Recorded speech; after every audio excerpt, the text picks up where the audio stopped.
Bismillah. Ya. Jadi nggak semuanya dibahas sih di sini. Jadi yang menurutku yang penting-penting aja. Ini menurutku ya, menurutku penting. Yang pertama dimulai dari eksternalitas. Apa sih eksternalitas? Eksternalitas itu sebenarnya kalau bahasa simpelnya efek yang nggak kelihatan gitu. Misalnya nih pabrik kan secara defaultnya nggak memperhitungkan cost dari limbah terhadap masyarakat, kan memberikan dampak kan ke masyarakat. Ya, misalnya airnya jadi kotor segala macam, menimbulkan damage lah. Nah, secara defaultnya pabrik ini nggak memperhitungkan itu. Tapi ntar ada faktor-faktor lain lah yang menyebabkan pabrik harus memperhitungkan limbahnya, cost-nya. Ya, ada beberapa eksternalitas secara garis besar di sini dibagi 4. Positif ada 2, negatif ada 2. Yang positif bentuknya produksi atau konsumsi, negatif itu bentuknya sama, produksi atau konsumsi. Kalau cara gampangnya sih, kan tuh kalau aku lihat PPT lumayan ribet ya, menghafal rumusnya segala macam. Ini pakai rangkuman tugas kemarin aja.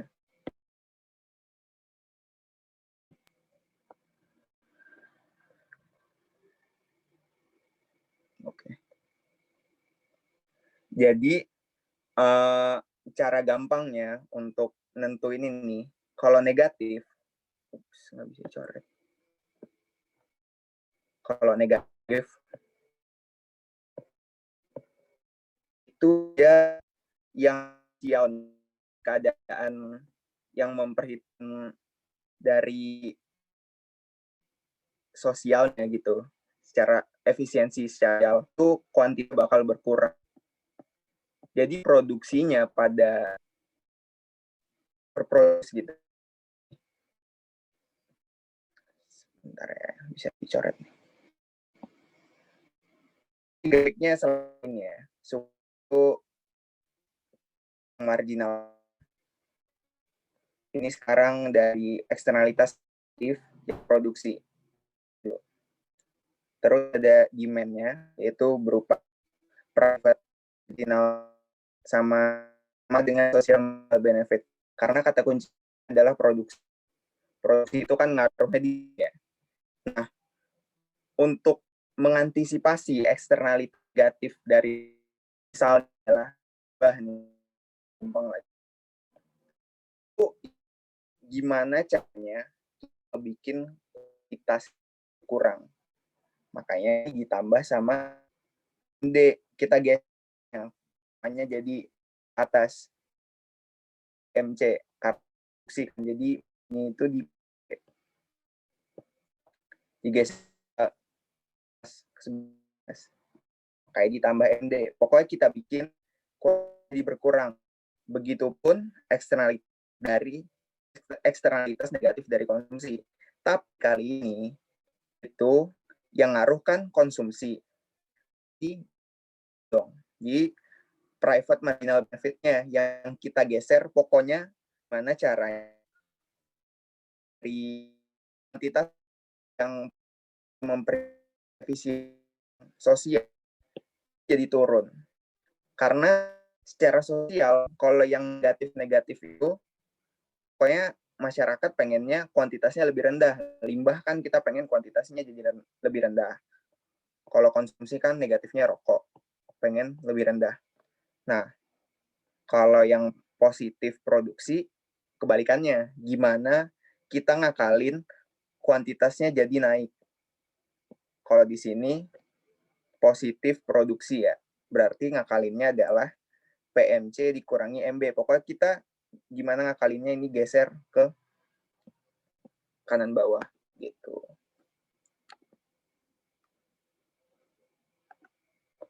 Begitu pula yang eksternalitas positif konsumsi.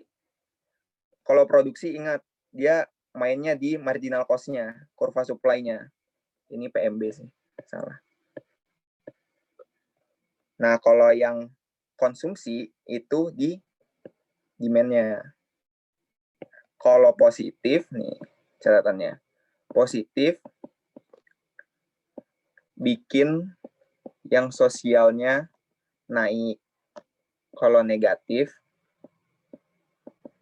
secara sosial dia seharusnya turun kuantitasnya ya, kuantitas. Lalu kalau produksi itu marginal cost-nya, kurva supply-nya lah pokoknya yang dimain-mainin. Kalau konsumsi maka marginal benefit-nya. Gitu aja sih kalau nih rule of thumb nih. Cara gampangnya lah. Soalnya kalau aku pribadi agak bingung nih mana yang ditambah, mana yang dikurang. Pokoknya gitu aja cara ngakalinnya. Gitu sih untuk yang eksternalitas. Gitu. Balik lagi ke simultax. Ini udah nge-cover yang tadi. Oh iya, DWL-nya belum dijelasin ya. Balik lagi. Kemarin ada yang nanya salah seorang anggota kelas ke aku, kok DWL-nya yang daerah yang kuning ini? Kenapa nggak yang di bawahnya gitu? Yang ini. Nah, jadi DWL itu singkatnya gimana ya?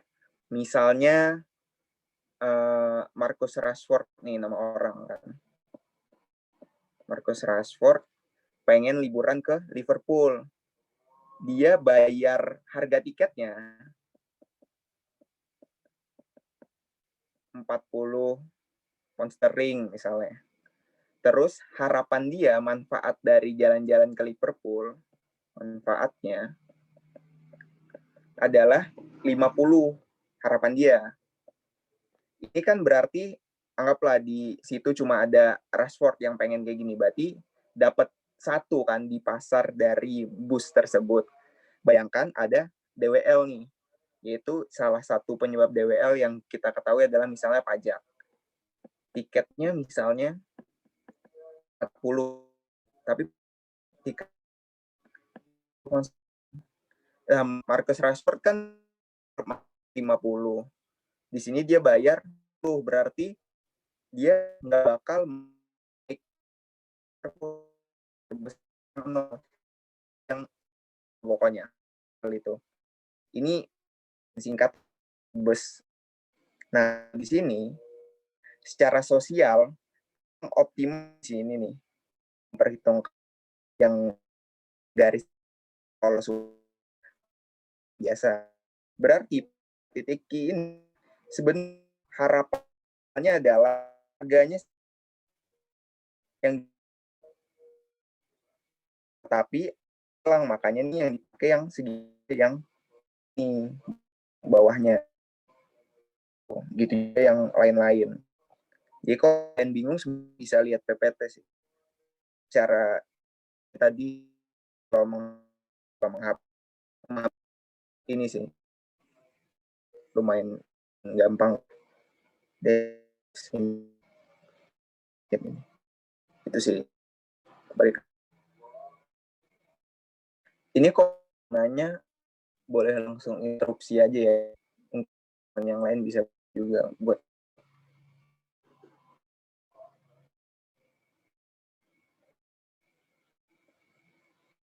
Kok layarnya ntar.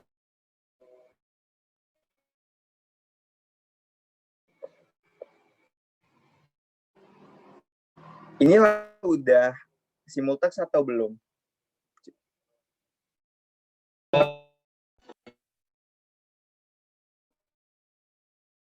Hasilnya pokoknya sesuatu yang gitu loh. Jadi nggak beli lagi kan jadi nol. Harusnya kan pajak orang nih yang mau naik bus. Tapi gara-gara ada pengacau, contohnya pajak sih, salah. Harusnya ya apalah gitu, pajak. Jadinya nol gitu sih. Ada yang hilang lah pokoknya. Itu sih esensi dari DWL. Tapi itu benar ya yang konsumsi.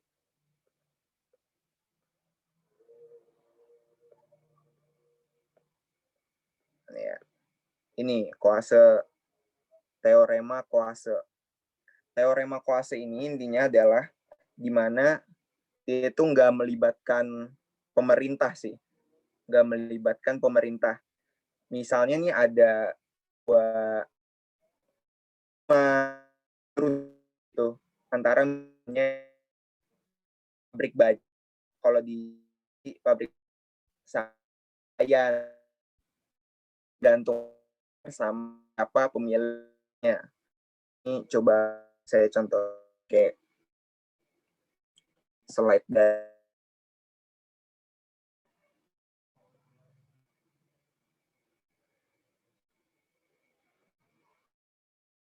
ya.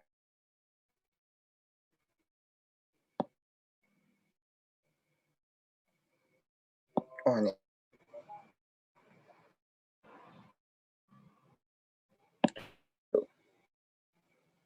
Ketika hak properti kepemilikan itu gitulah, salah itu memiliki kan yang jelasnya atas dimiliki nelayan terus atau gitu pemilikan. Dicontohin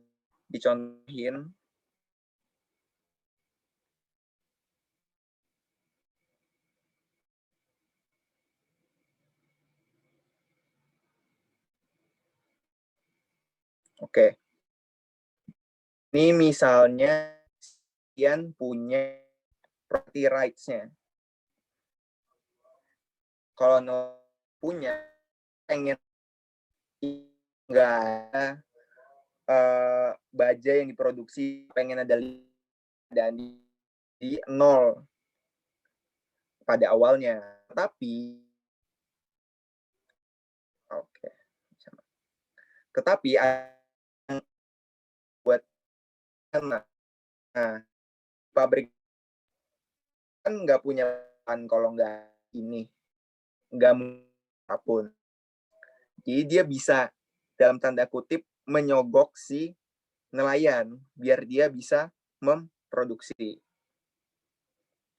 Nah, nyogoknya sebesar ini. Ini damage-nya sih. Damage yang dirasakan oleh nelayan akibat dari satu tambahan produksi. Tadi daerahnya tadi adalah keuntungan dari si pabrik baja.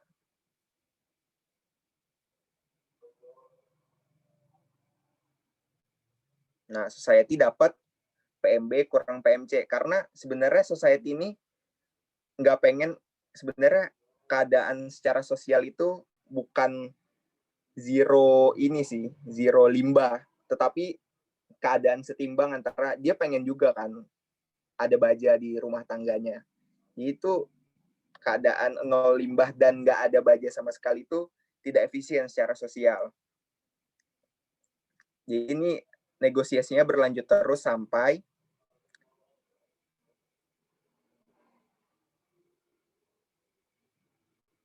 intinya negosiasinya berlanjut sampai titik ini. Kalau si pabrik baja melanjutkan negosiasi, dia bakal rugi, terlalu penambahan keuntungannya tuh nggak sebesar dari seberapa banyak yang dia sogok kepada si nelayan gitu sih.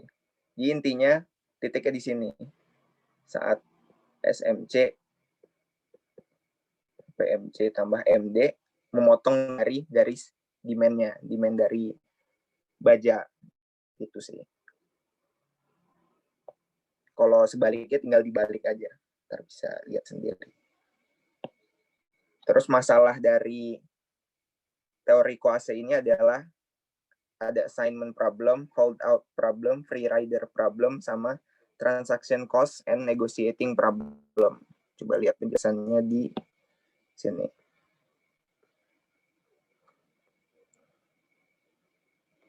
Nih, kalau assignment problem, penetapan haknya itu sulit. Ini misalnya tadi pabrik baja deh, sebenarnya tuh nggak jelas gitu siapa, misalnya sungai lah yang diperebutkan gitu. Itu tuh nggak jelas gitu. milik nelayan atau milik si pabrik baja, agak sulit menentukannya. Terus ada holdout problem. Nih, contohnya seperti pada kasus perusahaan baja. Jika memiliki hak properti atas sungai dimiliki oleh beberapa nelayan, perusahaan tersebut harus meminta persetujuan atas semua nelayan yang memiliki hak properti tersebut. Terus ada free rider. Pokoknya nelayan tuh kan banyak tuh. Pasti ada aja yang menjadi free rider. Terus transaction cost and negotiating problem. Ada sih kan sebenarnya berjalan yang ditunjuk tadi. Ya utopis sekali.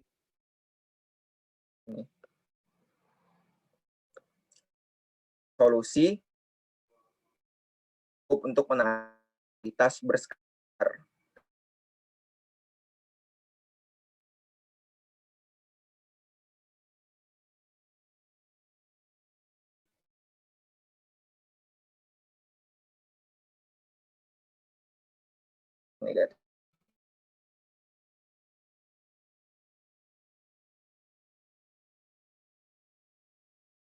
negatif.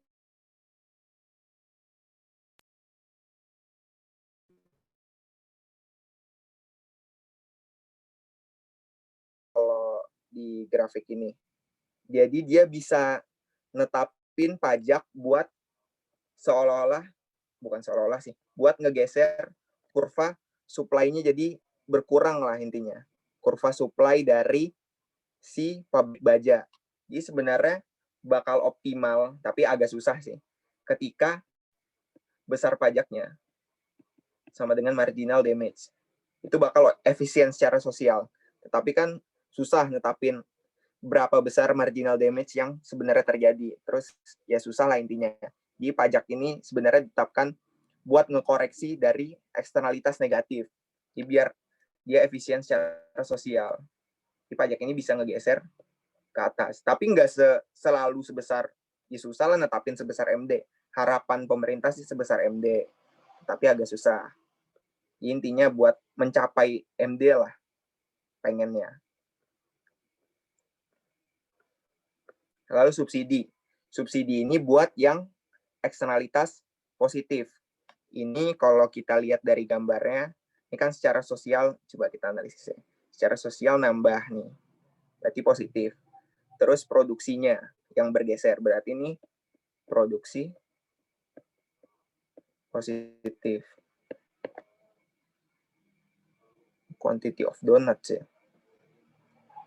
Kalau mau baca-baca lagi tentang kenapa donuts bisa jadi eksternalitas positif produksi, bisa dilihat lagi lah. Pokoknya ada lah penyebabnya. Jadi intinya dia ngasih subsidi, coba jangan donat deh, vaksin deh, vaksin. Biar lebih jelas. Jadi pemerintah bisa ngasih subsidi, anggaplah vaksin sebenarnya nggak gratis gitu. Ngasih subsidi biar makin banyak orang yang dapat vaksin gitu. Jadi incarannya vaksin makin murah, kuantitasnya yang dapat vaksin nambah gitu. Jadi dikenai subsidi. Penyedia vaksin dapat harga yang lebih murah. Jadi itulah intinya. Bisa dapat lebih murah. Bisa yang terakhir adalah solusi terakhir. Yang tadi kan ada pengenaan pajak. Pengenaan pajak. Terus yang kedua ada tadi subsidi buat yang positif nih ya. Yang ketiga adalah pembatasan kuota. Regulasi kuantitas. Sebenarnya sih udah pernah dijelasin sih pas UTS. Sebenarnya regulasi ini efektif buat, entar lah dibahasnya, efektif sih, tapi nggak ada kas yang masuk ke pemerintah. Itu sih bedanya sama pajak. Tapi dia jelas kuantitasnya gitu, turunnya tuh jelas pembatasannya. Ini ada model yang cukup berbeda dari biasanya. Ini enaknya dilihat di PPT.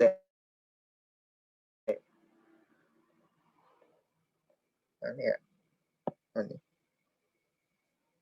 Nih, jadi pendekatan model yang ini tuh agak berbeda ya. Ini untuk polusi, pengurangan polusi. Ini kuantitas polusi yang berkurang, pollution reduction. Lalu produk ini yang harus dibayar oleh perusahaan gitu, berapa tarifnya. Nah, pada awalnya reduction-nya kan 0 pada awalnya. Terus berproduksi maksimal lah di 1. Nggak ada yang dikurangin gitu polusinya. Lanjut.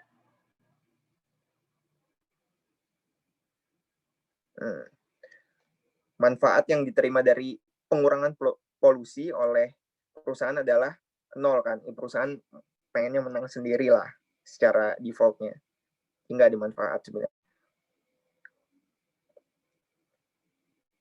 Nah, ini marginal cost-nya meningkat untuk mengurangi dari polusi. Jadi pada saat kita di sini, pengurangan polusinya banyak lah segini ya. Harganya yang harus dibayar oleh si perusahaan makin banyak kan. Segini. PMC, SMC, lanjutlah.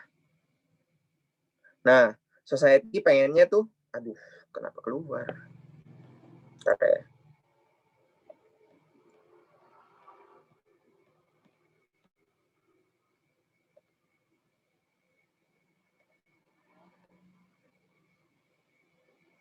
Nah, benefit dari pengurangan polusi yang dirasakan oleh masyarakat adalah segini. Garis lurus. Sebenarnya nggak selalu garis lurus, ntar dibahas deh. Misalnya garis lurus. Nah, optimal levelnya adalah ketika SMB motong SMC.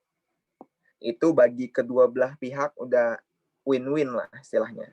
Kalau lebih dari ini, pengurangan misalnya di titik R aksen, ya sebenarnya orang senang-senang aja si masyarakat gitu. Tapi dari perusahaannya, itu cost-nya terlalu gede. Gini, gitu sih.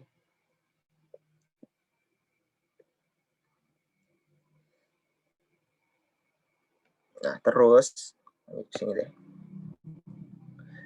Ini dalam kasus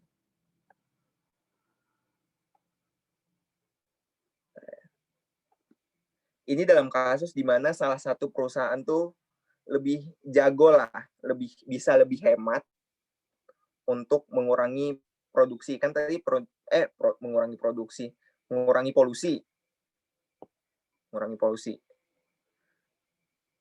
Nah, perusahaan B itu lebih tidak efisien dibanding perusahaan A.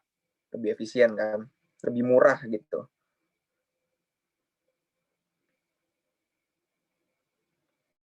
Next. Kok nggak bisa next? Bentar ya.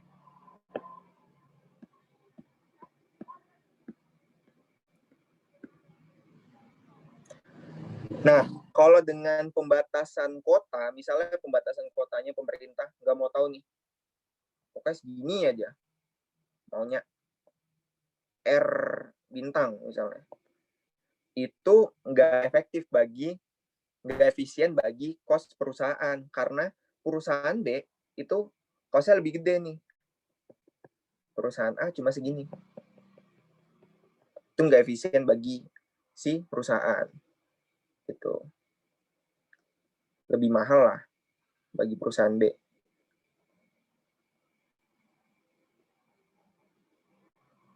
Nah, SMB-nya sama kayak yang tadi. Ini secara sosial kan penjumlahannya kayak gini ya. Penjumlahan vertikal pernah dibahas juga sebelumnya. Untuk yang cost-nya, supply-nya. Yang efisien adalah totalnya. Secara total adalah R bintang di sini. Dan masing-masing perusahaan itu punya kuotanya masing-masing sekarang. Perusahaan A ngurangin sebesar misalnya di sini 10, perusahaan B cuma 5. Ini misalnya 15 lah. Tadi. Jadi distribusinya itu dibagi berdasarkan efisiensi dari perusahaan. Perusahaan A kan bisa lebih murah nih. Jadi itu bisa lebih banyak lah untuk ngurangin polusinya. Sedangkan perusahaan B kan mahal, jadi nguranginnya dikit aja nggak apa-apa. Untuk mencapai efisiensi secara sosial sebesar 15, jadi distribusinya misalnya 5 dan 10. Gitu. Balik lagi ke ini. Ini penjelasan yang tadi ya.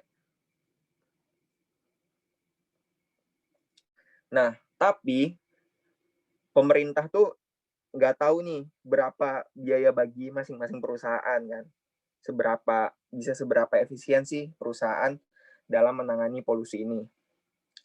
Jadi saya bikin rule of thumb-nya lagi biar gampang.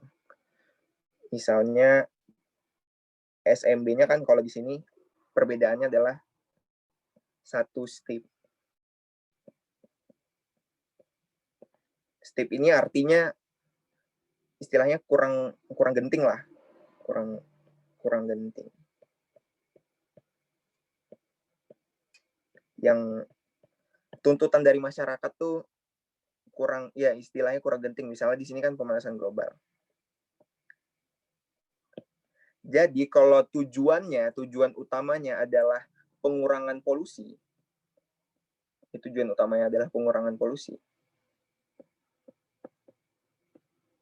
maka cara paling efektif dan efisien adalah pembatasan kuota. Ini kalau tujuan utamanya adalah pengurangan polusi. Aduh, kenapa nggak cek ini? Pengurangan polusi. Tapi kalau dia pengen juga merhatiin cost dari masing-masing perusahaan, cost perusahaan, maka lebih efektif pakai pajak. Nah, misalnya dalam keadaan kurang genting lah ini, misalnya pemanasan global, bukannya saya meremehkan ya, tapi kan ada nih yang lebih genting, kebocoran nuklir misalnya, yang bawah. Itu lebih efektif dia pakai pajak, pengenaan pajak. Pokoknya ntar kalau teman-teman bisa lihat ini, DWL-nya tuh lebih kecil ntar. Kalau kita lihat lantar grafiknya di PPT. Nah, kalau yang kebocoran nuklir, yang SMB-nya itu curam, kok sih? Curam. Ini landai lah.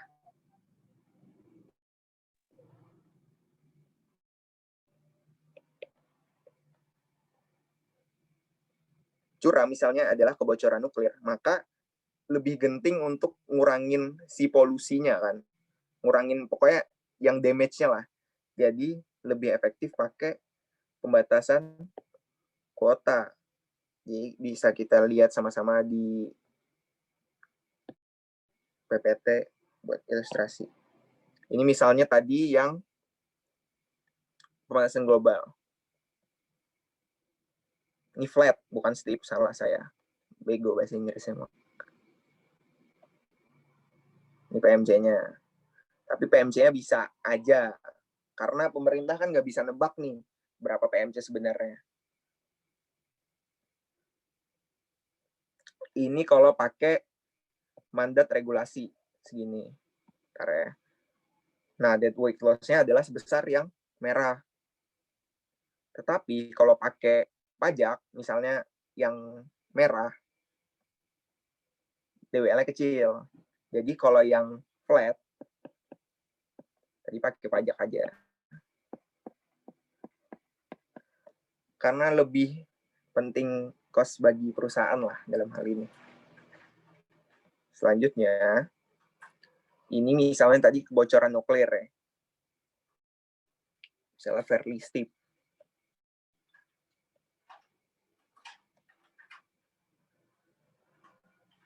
Itu bahkan pertamanya adalah PMC1, terus PMC2, mandat regulasi sebesar R1.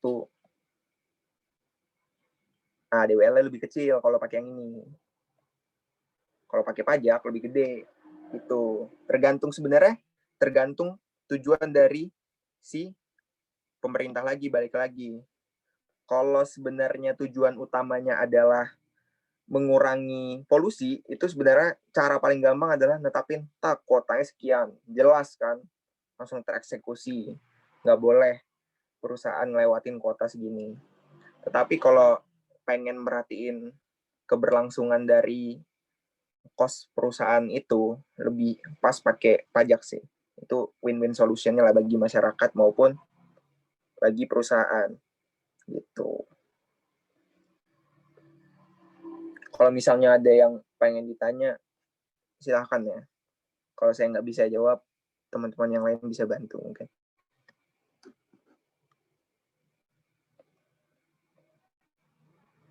Ntar minum dulu.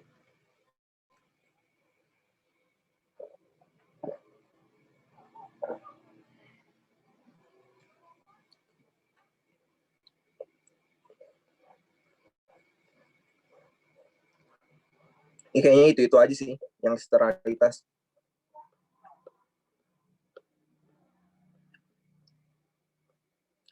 Lalu ada tax incidents. Ini bisa baca-baca sendiri lah. Jadi sebenarnya tujuan utama dari materi yang sekarang masuk ini ya, pertemuan 11 ya, tax incidents adalah sebenarnya siapa sih yang menanggung beban pajak gitu. Misalnya kan ada produsen gitu dikenain pajak $10. Kan sebenarnya dia nggak mau kan nanggung sendirian. Pasti ada yang didistribusiin ke konsumen dengan naikin harga. Gitu. Jadi siapa sih? Ini bahasnya fokus utamanya adalah pokoknya tarifnya, uangnya. Seberapa besar kenaikan harga barang, harga uang. Kalau insiden saya. Kalau tax efisiensi, entar yang di pembahasan selanjutnya itu bahasnya di kuantitas. Itu seberapa besar kuantitas yang berubah akibat pajak gitu. Kalau ini siapa yang nanggung bebannya aja, jadi siapa yang bayar sekian gitu. Dia nggak terlalu peduli lah sama kuantitasnya. Nah nih, ini dari penjelasan H. Simmons, bisa teman-teman baca, yaitu intinya yang bisa dikenain pajak adalah potensi konsumsi, yaitu konsumsi total sebenarnya ditambah peningkatan kekayaan. Yang di tabungan juga dikenain pajak, menurut H. Simmons kayak gitu. Nah, tapi kesulitan untuk menerapkannya adalah mendefinisikan kemampuan seseorang untuk mengkonsumsi. Jadi potensi konsumsinya agak susah gitu lah. Ini sih teori aja. Nah, ini yang agak penting. Agak penting buat dijelasin. Yaitu 3 aturan dari tax incidence. Yang pertama, peraturan tidak menggambarkan siapa yang sebenarnya menanggung pajak. Jadi misalnya kayak gini, ada ini apa sih, harga bensin lah misalnya di sini. Pemerintah di sini dalam hal ini mengenakan pajak sebesar 50 sen. 50 sen gimana sih nulisnya? 50 sen. Kepada produsen di sini, kepada produsen. Jadi mau nggak mau tahu pemerintah pokoknya bayar 50 sen. Tetapi dalam hal ini si produsen bakal mendistribusikan si 50 sen ini sebagian kepada konsumen. Jadi dia nggak nanggung 50 sen semuanya. Jadi formulanya adalah ini, beban pajak produsen, ini dalam kasus ini ya, pakai angkanya ntar. Kalau persamaan umumnya ini, harga sebelum pajak dikurangi harga setelah pajak, ditambah pembayaran pajak produsen kepada negara. Misalnya ini, saya contohin. Sebelum ada pajak, harganya adalah $1.50. Setelah ada pajak, dia naikin nih harganya, karena dia nggak pengen inilah, nggak pengen rugi juga kan. Tapi dia nggak naikin sebesar 50 sen, dia cuma naikin 30 sen doang nih. Mungkin dia takut kuantitasnya hilang lebih banyak kan. Di 180 di sini. Di 150. Nah, dalam hal ini beban pajak yang ditanggung oleh si produsen adalah kita masukin nih kebersamaan harga sebelum pajak 150, harga pasca pajak 180. Terus pembayaran pajak produsen adalah 0,50 yang kepada negara. Kalau dijumlahin adalah jadi cuma nanggung 0,20. Kalau konsumen, persamaan umumnya adalah harga setelah pajak dikurangi harga sebelum pajak ditambah pembayaran pajak konsumen kepada negara. Nah, ini kan secara apa sih bahasanya? Statutory itu kan dalam kasus yang saya contohkan dibebankan kepada produsen. Jadi yang ditanggung oleh konsumen di sini adalah 0, yang disetor ke negara ya. Jadi dia nggak punya kewajiban, tapi dia nyetor sebesar 180 kurang 150 kepada produsen. Ini ada 0,30. Gitu. Jadi dalam hal ini pajak 50 sen didistribusikan ke produsennya agak kayak gini ya. 0,20 gue yang nanggung kata produsen. 0,30 ditanggung oleh si konsumen. Nah, kita lanjut ke peraturan selanjutnya. Ya, 3 rules ya. Masih yang nomor 2.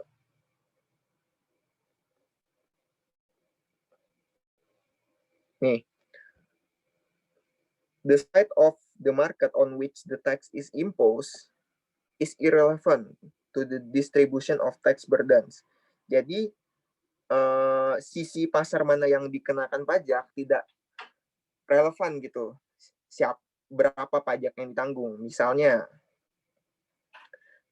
dicontohin adalah yang nanggung dalam kasus ini ya, yang disuruh ngebayar kepada pemerintah adalah konsumen misalnya sebesar 0,50.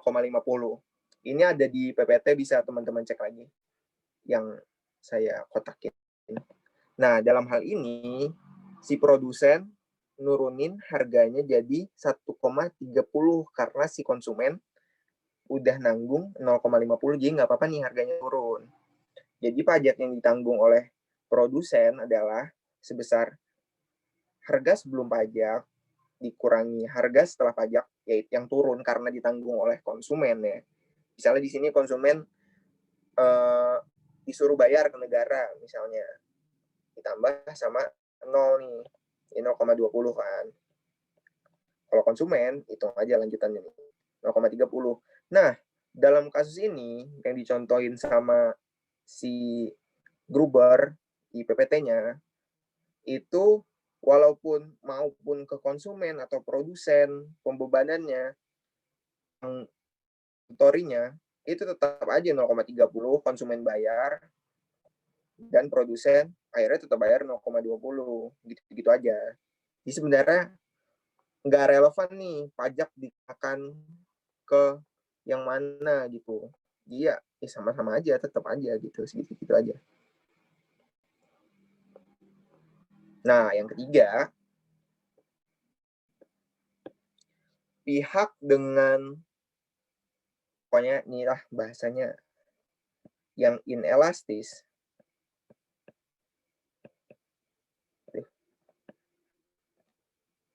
menanggung pajak.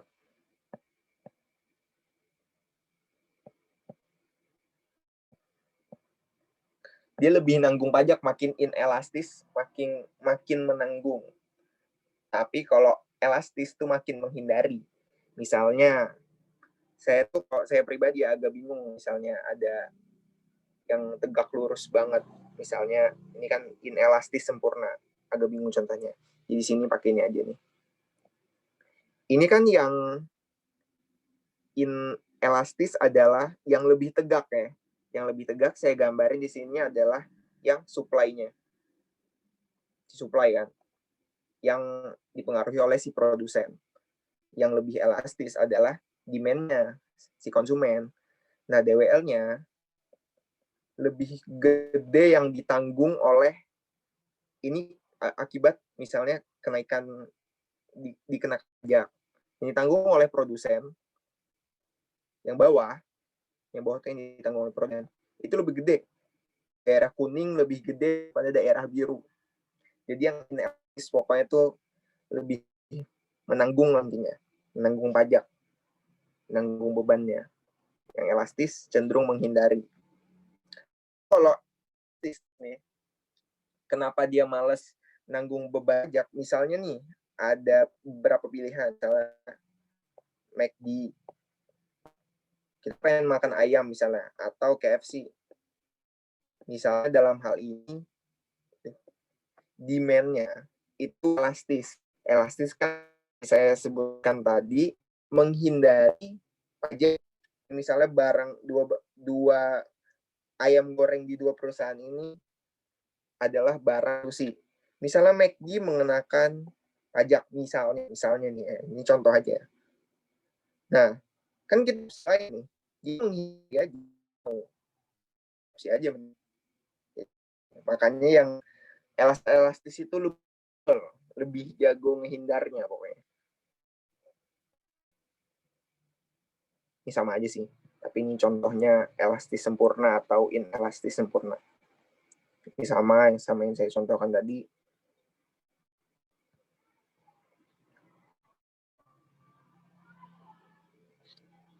Nah, ini agak-agak ini sih, saya pribadi. Saya masih belum terlalu paham, tapi saya coba jelasin ya. Yang buat general equilibrium. Nah, kalau general equilibrium kan seperti yang kita pelajarin di mikro, itu kan dia memperhatikan pasar-pasar lain. Misalnya pasar dari pasar makanan, dia merhatiin juga supply dari pegawainya di baliknya ngebuat makanan itu gimana. Pokoknya pasar-pasar lain juga diperhatiin. Itu sih intinya keseimbangan umum yang general equilibrium. Nah, dalam hal ini permintaan makanan sangat elastis. Jadi misalnya dikena pajak itu nggak mau, jadi pajaknya pada akhirnya ditanggung oleh si produsen semua dalam hal ini yang inelastis. Nih, pajak menggeser kurva penawaran perusahaan. Kurva penawaran perusahaan menanggung semua beban pajak gitu. Nah, perusahaan bukan entitas yang berfungsi sendiri, tapi teknologi yang menggabungkan modal, ada modalnya, pasar modalnya, dan labor, yaitu ada pasar tenaga kerja. Nah, pajak atas meals ditanggung perusahaan. Karena tadi kan dari konsumennya dia nih fleksibel banget nih, nggak mau lah kalau udah kena pajak. Jadi nggak apa-apa deh perusahaan yang nanggung semua gitu. Nah, jadi di balik dari yang ditanggung perusahaan ini juga ditanggung oleh faktor produksinya, ditanggung oleh labor sama modalnya gitu. Kalau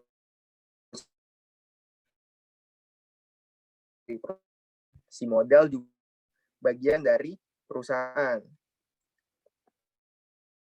Nih. Ini dari tenaga. Ini permintaannya. Nah, kenapa permintaannya bergeser ke kiri? Karena ada pajak tadi. Jadi si perusahaan karena nanggung beban pajak, dia cuma butuh sedikit pegawai lah, kasarnya gitu. Supply-nya nih misalnya elastis sempurna, ini misalnya aja. Tapi yang bergeser adalah permintaan atas pegawai-pegawai ini jadi bergeser karena si perusahaan tadi nanggung semua beban udah kos-kos lain, udah bayar pajak gede, jadi nggak apa-apa deh kurangin apa nih, pegawai buat menghemat gitu sih. Lalu kalau yang capital nih saya agak bingung dikit. Rate of return. Permintaan modalnya menurun. Ini saya agak bingung sih, mungkin teman-teman yang agak mengerti boleh ini sih, boleh dijelasin. Jadi saya skip dulu ya.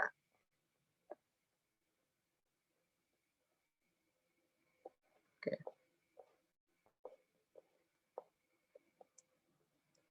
Kalau ada yang pengen ngejelasin yang bagian ini tadi, yang pasar, soalnya saya kurang paham nih pasar modal tuh gimana kerjanya. Kenapa demand-nya nurun? Kenapa supply-nya kenapa demand-nya upward sloping, agak-agak kurang paham. Kalau demand pada umumnya kan downward gini kan. Ini upward, agak bingung saya. Ntar dah. Kalau saya udah ada pencerahan mungkin dibuatin video. Tapi skip dulu ya.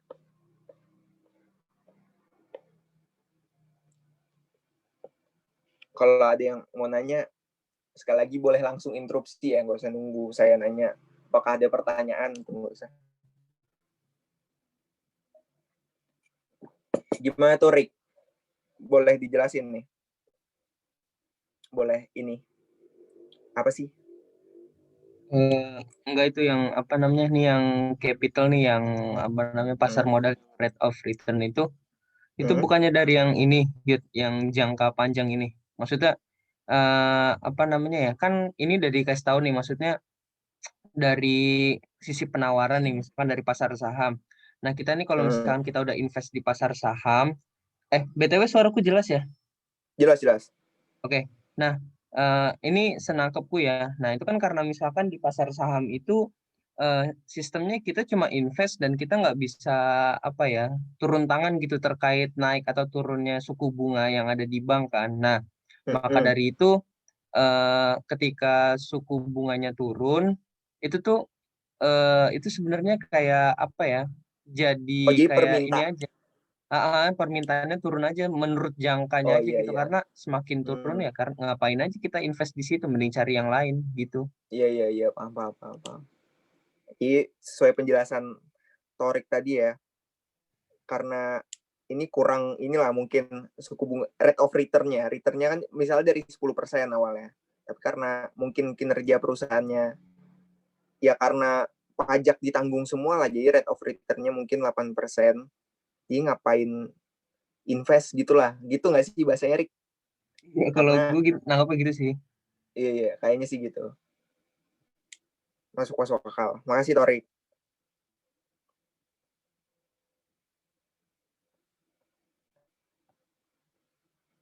Ntar minum dulu. Gue belum invest saham, Rik. Belum pernah. Jadi agak-agak bingung cara kerjanya. Ini banyak nih yang trader-trader di sini kayaknya.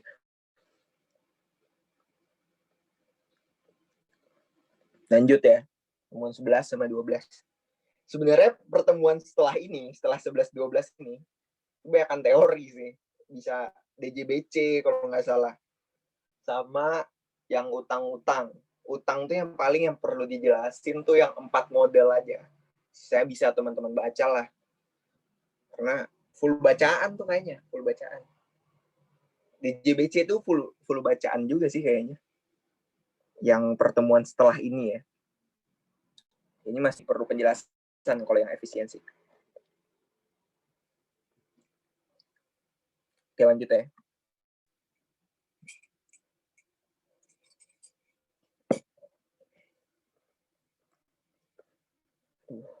Nge-freeze gini layarnya kalau share screen.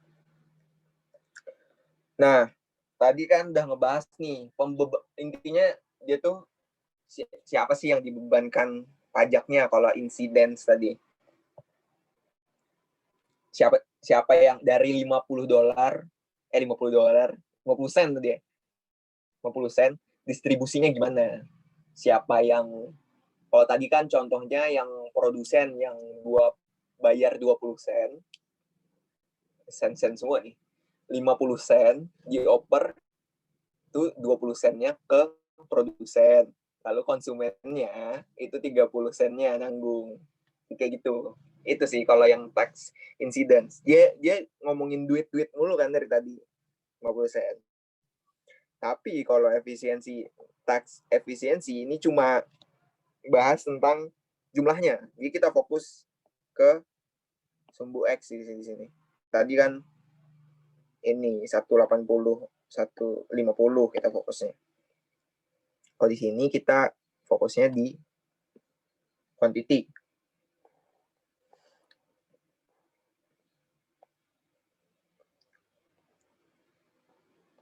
Coba baca-baca dulu ya.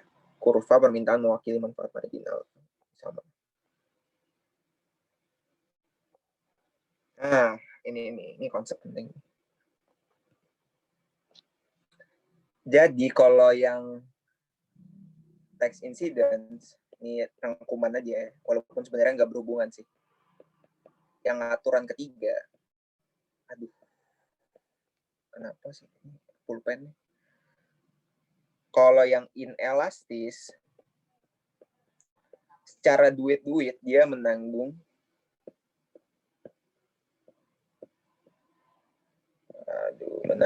pajak.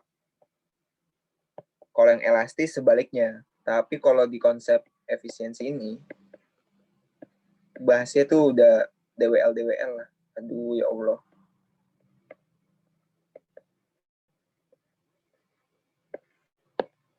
Nah, kalau yang inelastis, ini rule of thumb-nya lagi lah. Ini DWL-nya lebih kecil. Kalau perbedaannya sih ini kayaknya. Enggak sih, kayaknya semua yang inelastis tuh DWL yang hilang gitu. Ini secara kuantitas, bukan masalah siapa yang nanggungnya.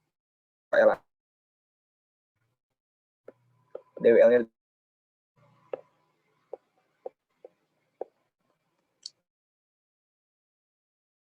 enggak ini. Ini deh MACD tanya permintaan di kan orang-orang bisa geser-geser nih, mahal, bisa pindah ke segala macam. Nah, misal pajak, kalau yang elastis kan, pasti banget lah, gampang dia pindah-pindah, misalnya jadi 2. Tapi misalnya MACD tadi, inelastis, dari awalnya setelah dikenain pajak, paling berubah jadi 6 lah misalnya. Jadi DWL yang muncul kalau makin elastis tuh lebih gede yang hilang gitu secara kuantitasnya gitu sih. Ini elastisitas yang lebih tinggi, makin elastis, menunjukkan perubahan kuantitas yang lebih besar. DWL lebih besar. Ini contoh ilustrasinya adalah nih. Ini supply-nya sama ya, yang beda demand-nya.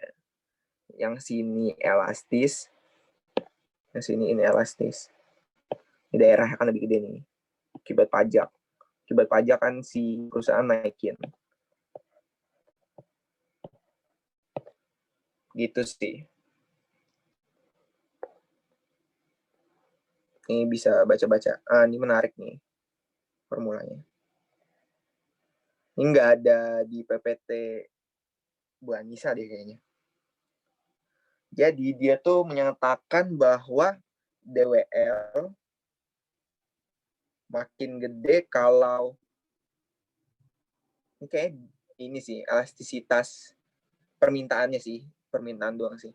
Elastisitas permintaannya gede, itu DWL makin gede. Kalau ini makin gede kan, DWL makin gede kan.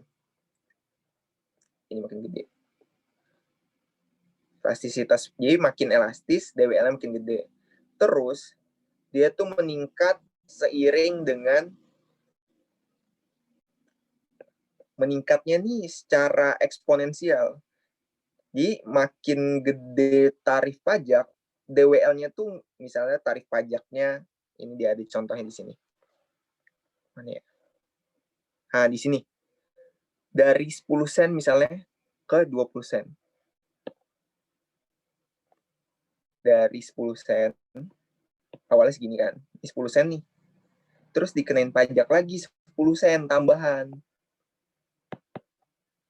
Menjadi 20 sen kan in total. Nah, segitiga itu nggak membesar sebesar 2 kali lipat. Membesarnya secara kuadratik. Apa sih ini? Eksponensial bahasanya. Ini tarifnya meningkat 2 kali. Ukuran segitiganya menjadi 4 kali lipat yang hilang. Gitu kalau secara persamaan ya. Ini meningkatnya kuadratif. Kalau ini DWL meningkat dengan sama sih. Ini menarik nih. Sehubungan dengan meningkat dengan kuadrat tarif pajak memiliki implikasi bagi kebijakan pajak sehubungan dengan yang pertama, pre-existing distortion. Misalnya ini deh di sini ya.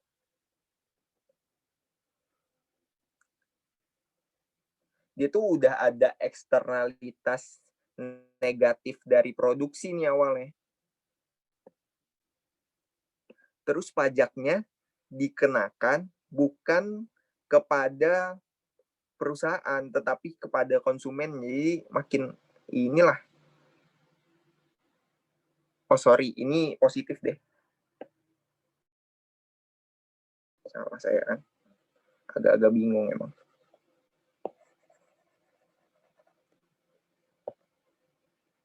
Bener dia negatif. Oh positif, sorry. Belibet kan. Nih, awal di sini. Ini agak ini nih. Agak salah. Harusnya ini yang ditebelin bukan putus-putus. Tetapi sosialnya secara sosial di sini SMC. Jadi ini adalah karena yang main-mainnya adalah supply-nya, berarti ini produksi, cara analisisnya berhubungan dengan yang tadi.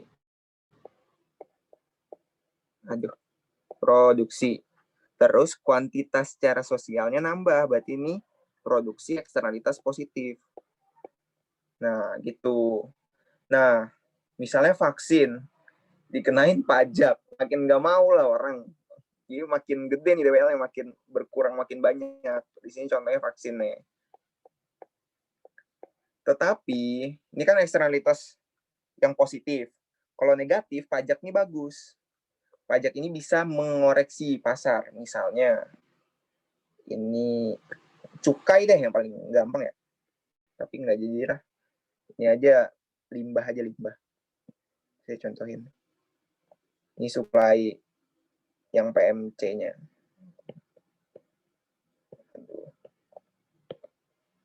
Ini SMC-nya. Secara sosial maunya kayak gitu. Ini SMB.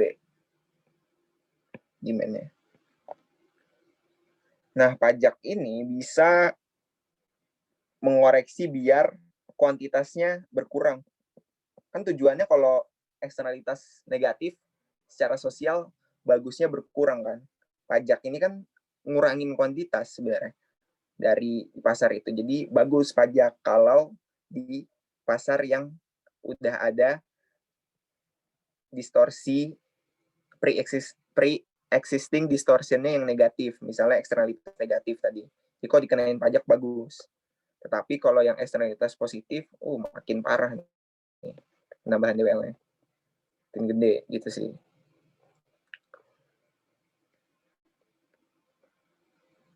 Progressivity, kenaikan pajak menyebabkan kenaikan DWL, ya udah dijelasin.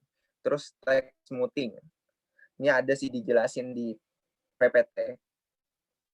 Lebih baik kenaikan kecil tarif setiap tahun daripada kenaikan tarif yang besar setiap tahunnya. Mungkin kaget kali ya kalau kenaikannya gede banget, DWL-nya itu kan langsung gede gitu.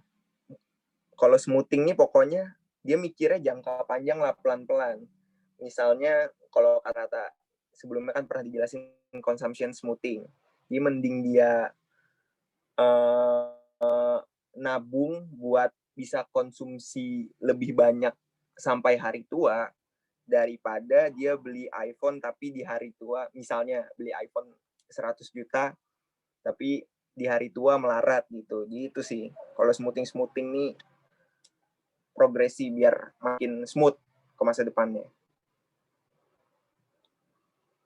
DWL.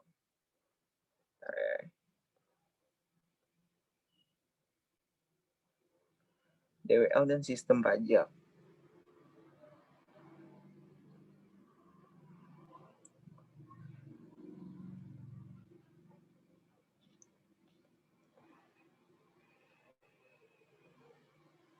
Oh, ini kenapa pajak progresif yang di Indonesia sih?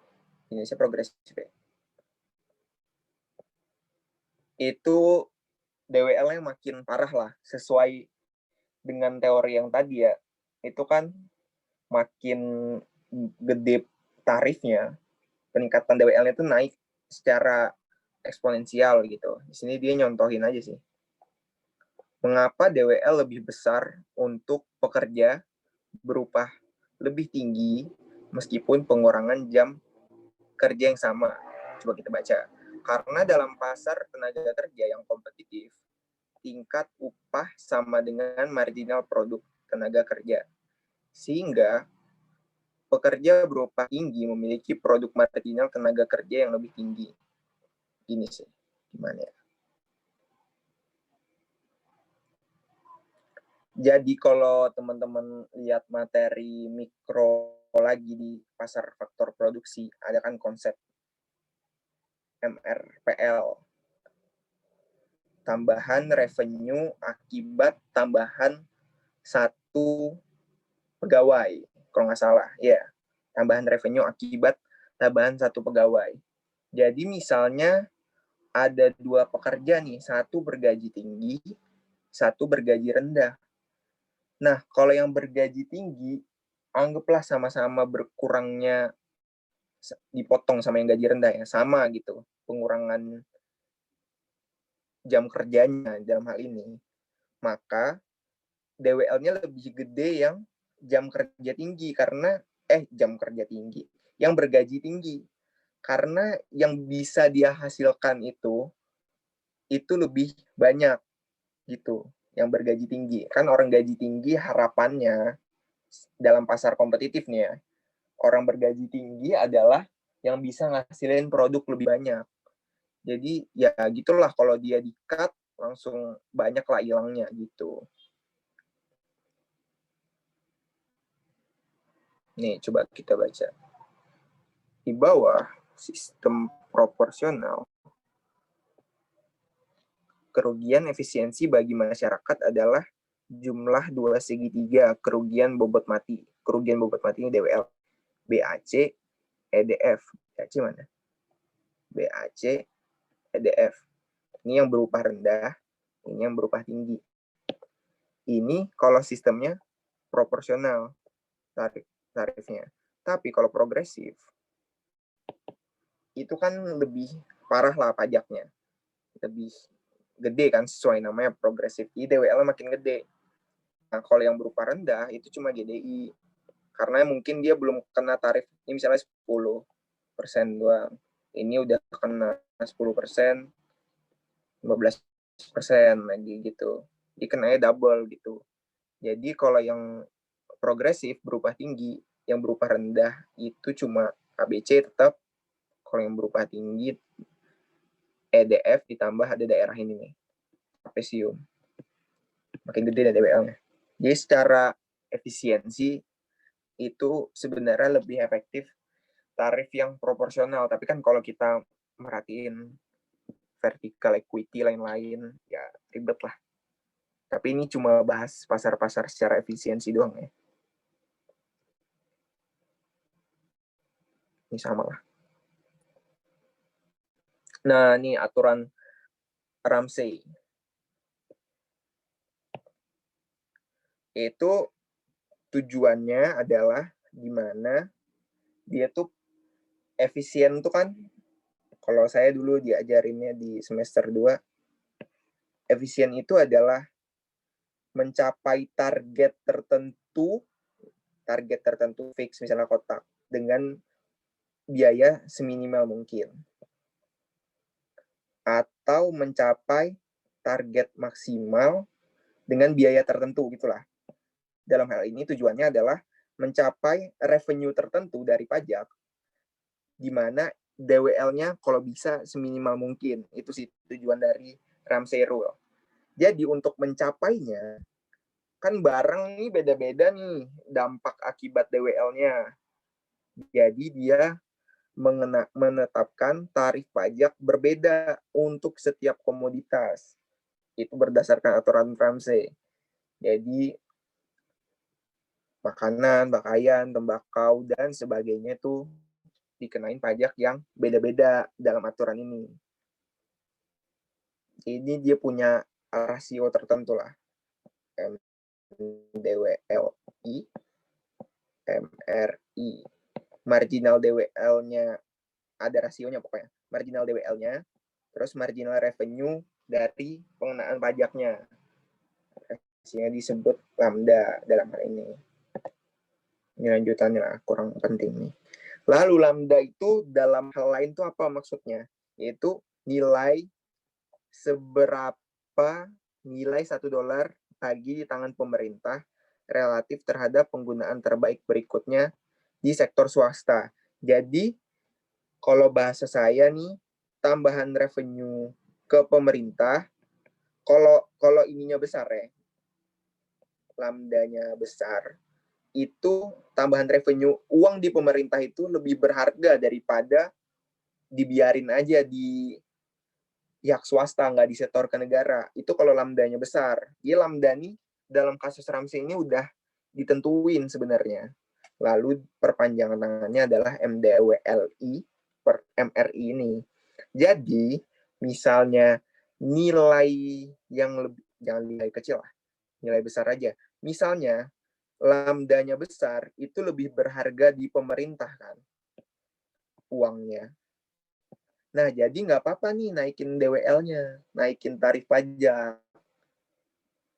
Dalam hal ini, kalau lambdanya besar, maka it's okay buat naikin tarif pajak.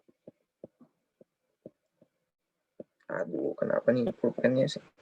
Gitu, kalau lambdanya besar. Tapi kalau lambdanya kecil, ya udah, jangan coba-coba naikin tarifnya gitu lah. Nah, jadi harapan dari aturan Ramsey ini, rasionya MDWL, misalnya McD di sini, kenapa sih McD mulu? Terus MDWLI dari pakaian, per MRI, per MR pakaiannya, itu rasionya sama harapannya.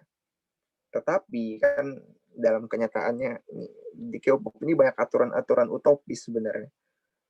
Kenyataannya kan susah nerapin tarif yang beda-beda untuk makanan, pakaian, atau tembakau beda sih. Ada aturan tersendiri kan. Tapi kalau makan nama pakaian, nama lain-lain kan susah. Lalu inverse elasticity rule menyatakan hasil Ramsey dalam bentuk yang disederhanakan, memungkinkan kita menghubungkan kebijakan pajak dengan elastisitas permintaan. Jadi dalam hal ini ada formulanya lah. Tarif pajaknya yang dikenakan atas suatu barang ini bisa masukin apapun adalah 1 per elastisitas permintaannya dikali sama lambda. Ini kurang penting sih, tapi nice to know lah ini.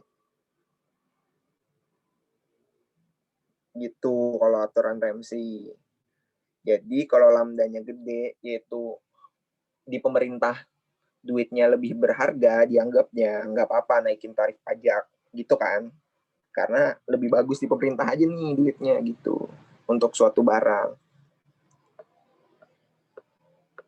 gitu. Lanjutannya, tax on labor supply.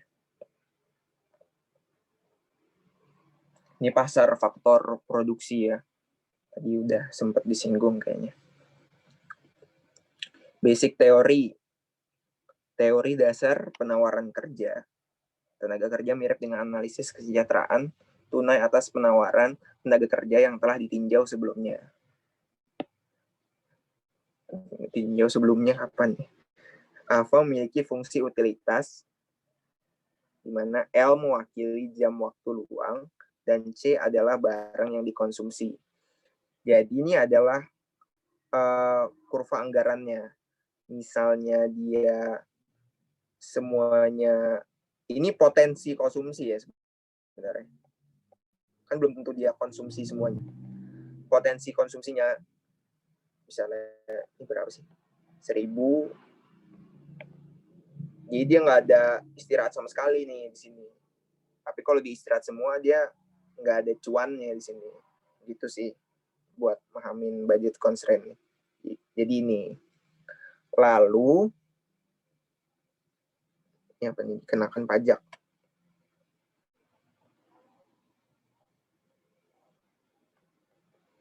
Lalu gajinya ini, wage-nya itu dikenakan pajak.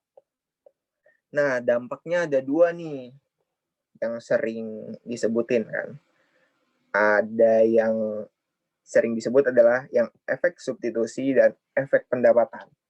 Jadi maksudnya apa sih kedua ini? Kalau disederhanakan, efek substitusi adalah kalau dalam hal ini ya, dia nukar konsumsi menjadi leisure. Kenapa kayak gitu? Karena kan konsumsinya jadi terlihat lebih mahal ya.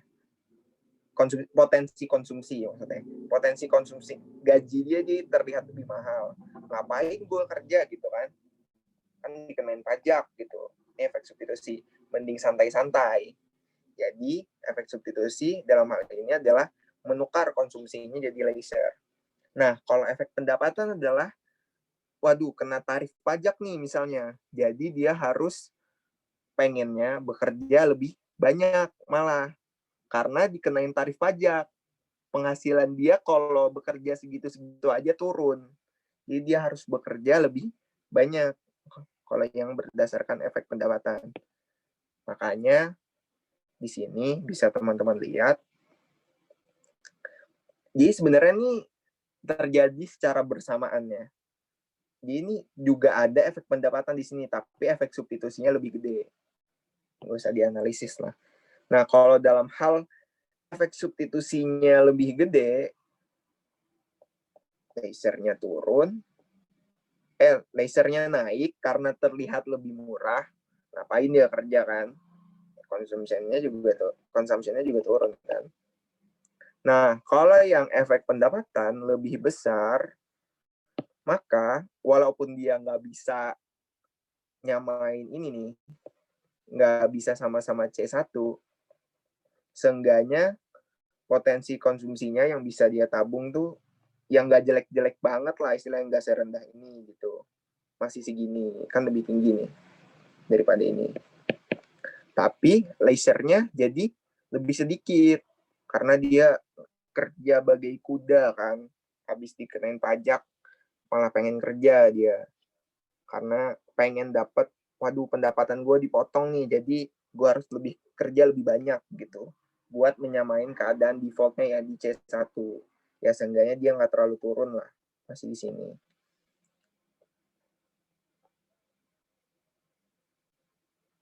Nih, pada tingkat penawaran tenaga kerja yang rendah, sangat tidak mungkin efek pendapatan bisa lebih besar. Karena efek pendapatan sebanding dengan jam kerja sebelum perubahan upah. Di sini saya ada catatan nih. Jadi kerjaan dia tuh istilahnya nggak terlalu berharga lah. Jadi income yang hilang akibat pajak itu lebih kecil. Jadi dia lebih ngerasainnya laser ini ya nggak apa-apa, ngapain gue kerja gitu. Jadi ya untuk yang gajinya lebih rendah, lebih berkemungkinan efek substitusinya lebih besar karena dia tuh belum ngerasain lah income-nya gitu. Nah, kalau yang orang gaji tinggi, dia kalau ngurangin dikit aja, itu tuh penurunan gajinya lebih wadaw. Jadi itu lebih gede pokoknya penurunan potensi pendapatan dia kalau dia udah ngurangin waktu bekerjanya. Jadi untuk yang low level nih, intinya efek substitusinya lebih besar gitu. Batasan teori. Tidak mungkin individu dapat dengan bebas mengatur jam kerja. Saya bilang kan dari tadi memang teori-teori sini utopis semua memang. Ini tax on saving lanjut ya. Oke, ini sebenarnya mirip sih sama yang labor supply tadi. Jadi ini saat dia belum pensiun, yang garis yang X. Garis yang Y saat dia pensiun. Konsumsi di kemudian hari. Misalnya nggak ada pajak, abaikan garis yang merah ya, yang biru-biru aja. Itu dia bisa dapat, ini kurang proporsional sih. Misalnya dia konsumsi sebesar C1. Dia memperoleh totalnya adalah segini. Totalnya adalah segini kan. Konsumsinya sebesar segini. Maka yang dia tabung adalah ini sisanya. Lalu kan ada bunga nih. Jadi konsumsi dia di saat pensiun adalah sebesar S ditambah 1 ditambah tarif dari bunga. Tetapi dalam hal ini bunganya itu masih dikenain pajak. Sekarang kita perhatiin yang merah. Jadi budget constraint-nya turun lah pokoknya. Jadi R-nya itu 1 dikurangi tarif pajak. Nah, terus dampaknya gimana nih? Nih, kalau efek substitusi lebih besar, substitusi kan, jadi dia mikir dalam hal ini, mending dia konsumsi saat ini, diperhatiin. Konsumsi sekarang yang pada fase 1, diperhatiin. Karena ngapain saving kan dikenain pajak gitu loh. Jadi dia lebih banyak konsumsi pada saat sekarang gitu. Tetapi kalau efek pendapatannya lebih besar, dia mikirnya agak beda lagi. Nah, dikenain pajak nih, makanya gue harus ngurangin konsumsi.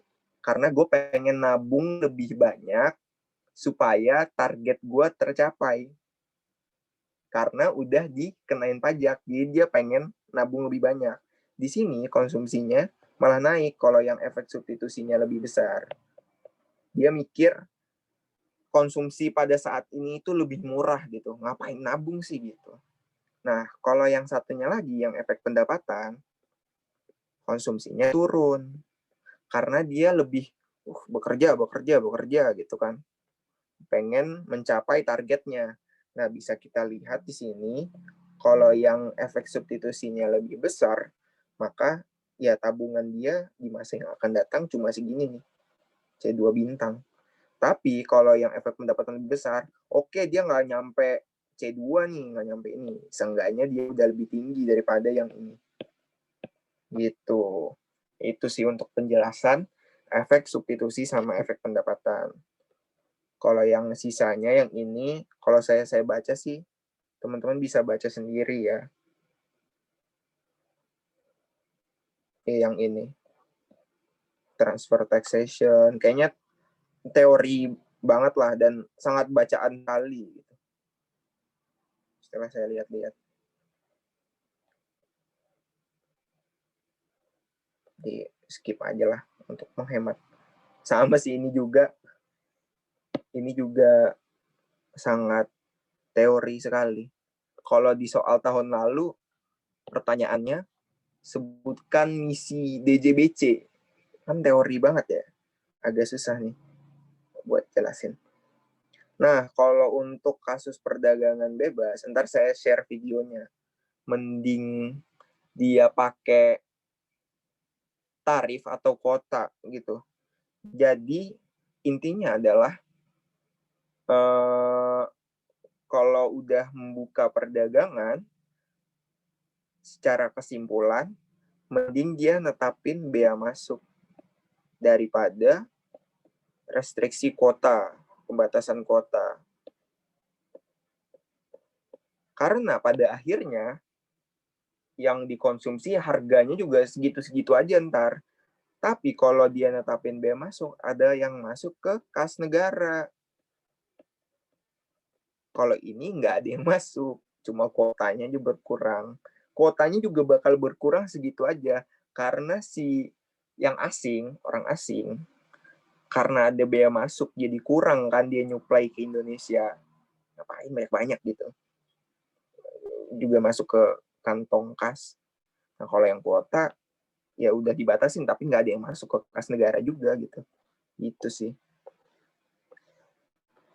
Ini bisa baca lah teman-teman. Ini kepabeanan, kami memfasilitasi perdagangan dan industri dan lain-lain. Oh ini nggak ada pengertian defisit dan utang.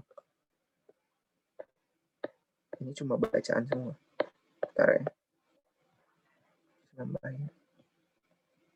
Nambahin kertas dulu.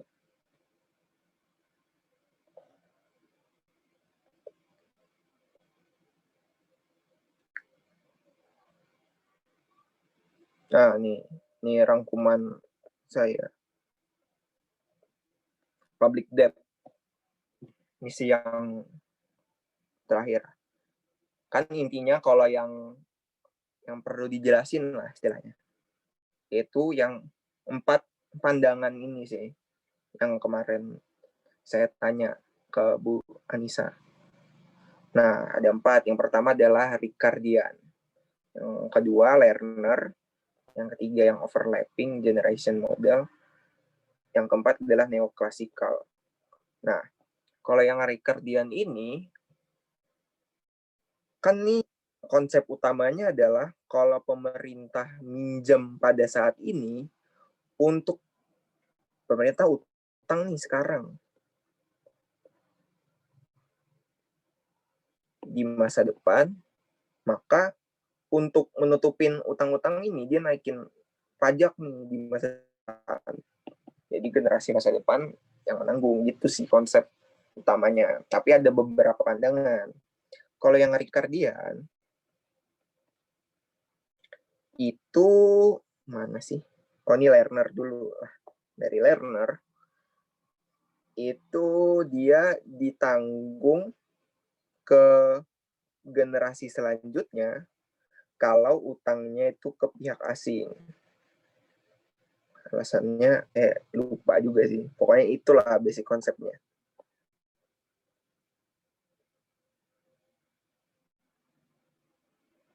Nah kalau yang overlapping, dia nggak peduli nih utangnya ke siapa aja, mau ke rakyat sendiri, mau ke eksternal, itu tetap bakal ditanggung sama generasi selanjutnya.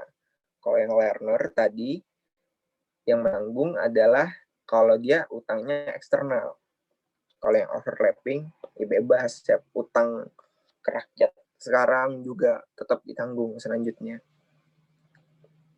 Kalau yang neoklasikal, kayaknya karena pemerintah ini interupsi pasar swasta, jadi ada goncangan gitu. Jadi generasi selanjutnya modalnya itu lebih kecil gitu karena pemerintah mungkin udah minjem duluan kali ya. Udah dijelasin ke Sylvie kemarin kalau nggak salah. Terus yang Ricardian model itu generasi selanjutnya nggak menanggung yang saat ini gitu. Jadi meskipun berutang, dia intinya nggak nanggung lah. Soalnya ini asumsinya adalah yang generasi saat ini itu udah mewariskan kekayaannya gitu. Jadi untuk masa depan, tapi ini kan teori model-model ini memang utopis gitu. Tax atau borrow, ini sih yang di highlight kemarin lumayan, yang intergenerational equity. Dia bilang lebih baik utang aja, nggak apa-apa. Jadi nggak ngenain pajak karena dia nganggapnya generasi yang di masa depan itu insya Allah lebih kaya karena kan teknologi terus berkembang. Jadi nggak apa-apa nih membebankan pajak kepada orang di masa depan gitu. Jadi pemerintah nggak apa-apa utang sekarang yang pada akhirnya juga dilakukan pembebanan pajak ke generasi yang akan datang gitu sih. Kayaknya itu doang sih keuangan publik yang perlu dijelasin ya. Sisanya teman-teman bisa baca lagi yang teori-teori. Saya juga belum baca-baca sih yang DJBC gitu, belum. Apakah ada yang ingin ditanyakan?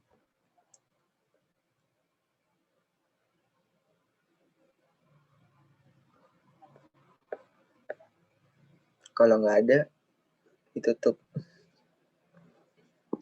Ini rekamannya ini ya,